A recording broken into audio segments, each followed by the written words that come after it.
Hi, my name is Mike Foley. I am a master lecturer here in the College of Journalism and Communications. I am also the Hugh Cunningham Professor in Journalism Excellence. I came here after nearly 30 years with the Times Publishing Company, which publishes now the Tampa Bay Times. It was the St. Petersburg Times in St. Petersburg, the South's largest newspaper.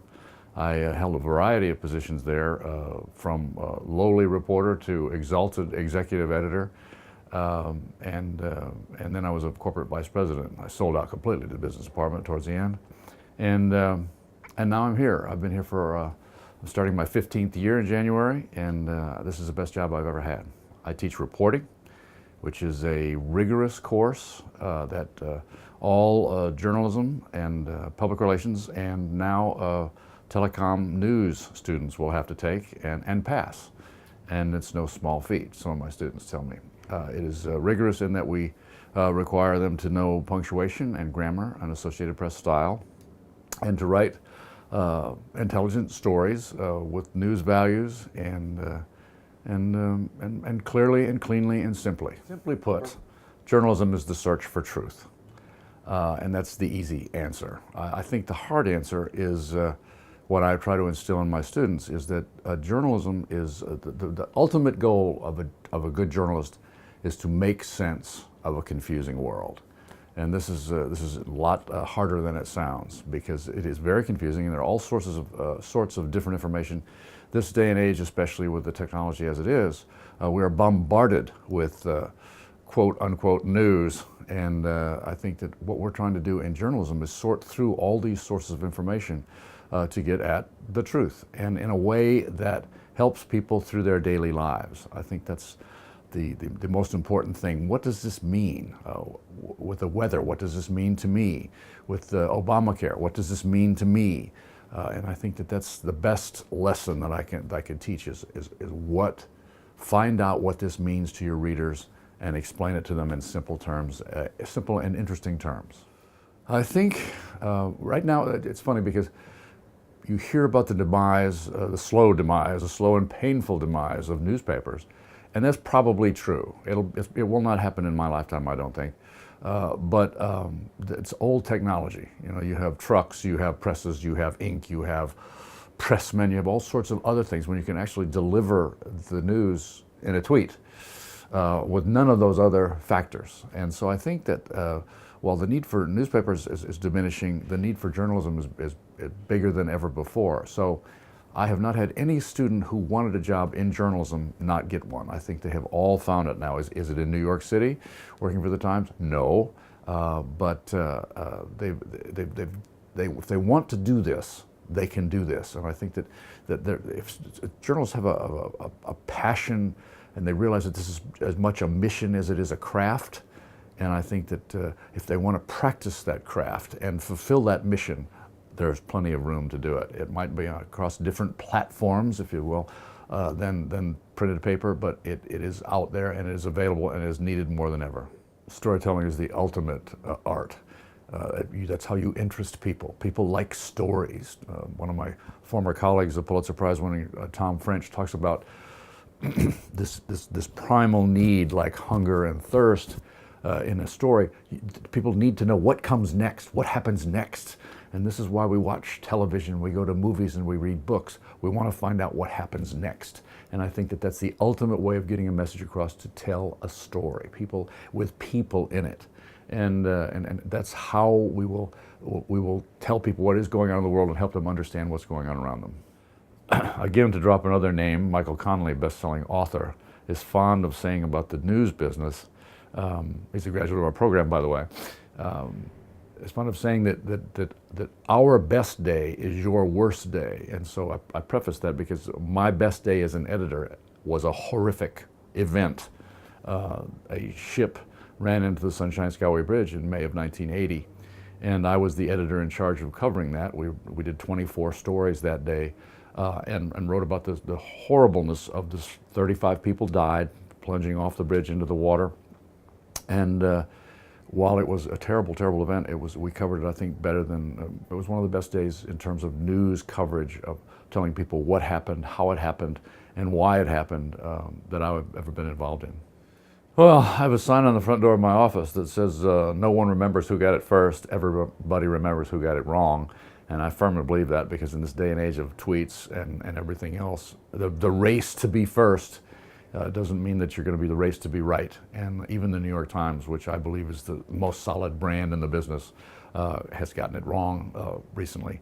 And I'd like to avoid that. I think that that's not the wave of anything worthwhile. Sure, you get it first, but if it's wrong, what good is it? So I think I would go with the brand names. I would go with the New York Times. I would go with the Washington Post. Is their technology as good as it should be? Not yet, but I think it will be. They've got the money. Certainly they've got the desire to do it, and they have the need to do it in order to stay alive. But again, I go with the brand names. My former newspaper, the Tampa Bay Times. They again are behind the wheel here in technology, but they get the message, they tell the story, and it's right. Well, I think that the desire for clicks is a horrible thing to happen to journalism. There are some organizations that pay their quote unquote reporters by the number of clicks their stories get, and that's a terrible way to do things, because then they're going to write things that are sensational. They're going to overwrite what they know.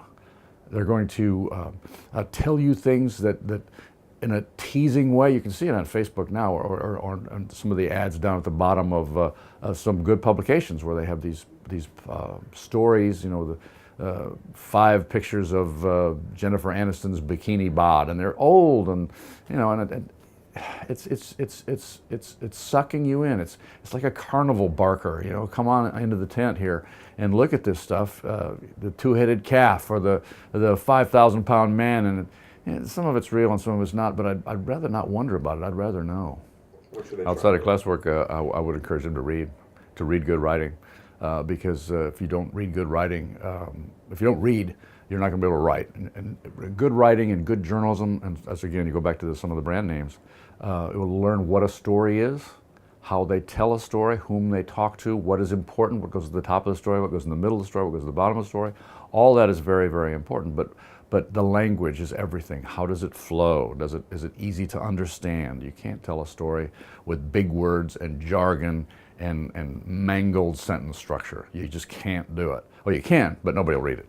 And if nobody reads it, there's no point in writing it. So that would be my thing.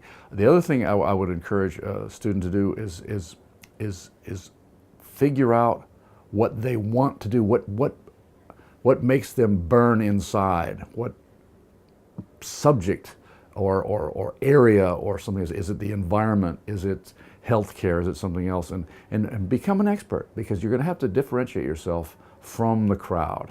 And I think that's an excellent way to do it, is to differentiate yourself in a good way from the crowd. I mean, and so if you can do that before you even get here, say, well, I want to specialize. I cover politics, so I'm going to minor in political science. I'm a major in journalism, minor in political science. Great, you've made up your mind. You know what you want to do. It took me till I was a junior in college to decide, hey, I think journalism's for me. I started out majoring in math, but reading is everything. In fact, one of our guest speakers on campus, Lucy Morgan, the Pulitzer Prize winner from the St. Petersburg Times, she didn't know she was going to be a journalist. She was a young mother with three kids when the editor of the Ocala Star-Banner knocked on her door and said, "How would you like to write for my paper?" And she had said, I've never written anything. And he says, "Well, I checked with the librarian, and they said that you read more than anybody else in this area. And I figured if you read that much, you can write." And I mean, that's a terrific story, and it happens to be true. I think a mentor is extremely important, someone that you admire, someone who will help you. Often journalists are pretty good about this because they're flattered that you want to be like them, and they often will help you out. And I think that's a good thing, because not only will you see what you should do, you'll see what you shouldn't do, and you'll also find out for sure what you want to do. Because in my class, for example, right now, if a student gets halfway through it and says, you know, I really don't like this. You know, I don't want to come in and write a story every day. I don't want to look at a blank computer screen and have to fill it with words and have to figure out what's important and talk to people. I don't like this. I think I'll major in economics. I count that as a success story. I think that's really important. You have to have the fire in your belly to do this, because it's hard work, very hard work to do it well. But it's also among the most gratifying work you can do. it's different than any other profession, I believe, and the people who are in it are different and wonderful in that regard, and they're fun to hang out with. Well, it's funny because I'll say something now that's just outrageous, but when I would have writer's block, for example, the best advice I ever got was, again, I'm going to drop another name, Roy Peter Clark, the writing coach from the Poynter Institute, would suggest lowering your standards. And that's just something that is just so alien to me, but it's a way to get words, I would say words on paper, but we don't do that anymore, words on the screen. And I think that that's one of the best ways to just write something and then do what you should do anyway, is go back and make it better, and then go back and make it better again and again and again, because rewriting is essentially writing. There's no such thing as just sitting down and writing a story. You do that, and it's mediocre at the very best. I think it's very important to figure out what your audience is reading. I think that what interests them is very important. How they feel about it is fine. I'm not sure that the comment section at the end of a story is exactly, I'm not sure about anonymous critiques, and critique is such a fancy word for nasty words. But I do think that it's important to understand what the people want. I mean, that's the whole point. And not necessarily give them exactly what they want, because there's a lot of things that they don't know they want. And that's what I fear is being lost with the demise of newspapers, that serendipity of going through the paper and saying, whoa, I didn't know I was looking for that, but now that I found it, that's what I wanted.